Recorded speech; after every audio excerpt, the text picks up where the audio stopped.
I have such fond memories of Double Indemnity. When I was younger, I had a very odd upbringing, and I wasn't very regimented in what I was allowed to watch, and I wasn't allowed to watch anything that was commercial TV or anything that was rated R. But for some reason, Double Indemnity slid under my parents' radar, and I was allowed to watch this. So for years, I wore anklets, which you'll see why very shortly, and not appropriate for a 6-year-old to watch at all, I think. But hopefully we'll be able to talk about this afterwards in the Q&A, because this came out in 1944, directed by Billy Wilder, and it was very difficult to make. That the rights were actually acquired in the 1930s, but the Hays Code, which governed all film and the morality of cinema at the time, was very, very adamant that this film should never be made. And in terms of a bit of a brief plot synopsis, Barbara Stanwyck plays a femme fatale character who hires insurance salesmen to rig the death of her husband so that she can get the money. So, perhaps without further ado, we'll start with that. Pardon me?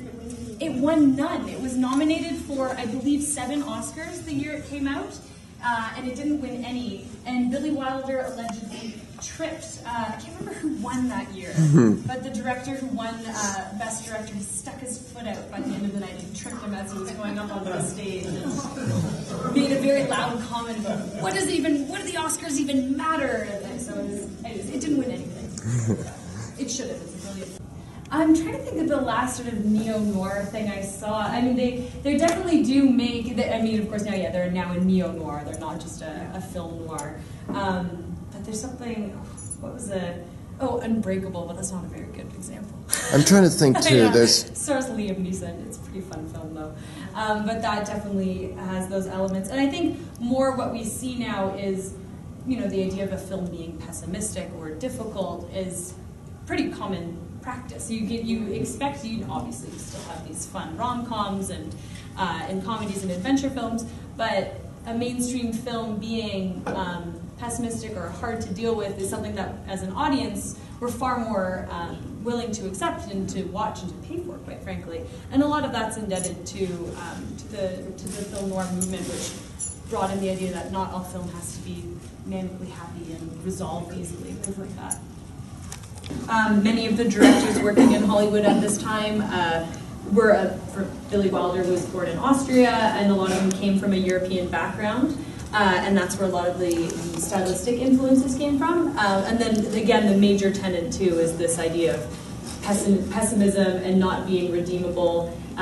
These hard-boiled detectives or sort of lone wolf figures who really lived for the present and could not think of what couldn't really think down the line. And even this, that repeating it straight down the line from here, straight down the line from here. But what does that really mean? Where are you going to go? And that never really quite figures into it because there's not really an idea for a hopeful future in them. Could you give an example of film noir in like a more modern film? Like what? Yeah, well, there's a lot of people now do homages to them. There's Brian De Palma's Black Dahlia is one, but something like Chinatown, which was 19.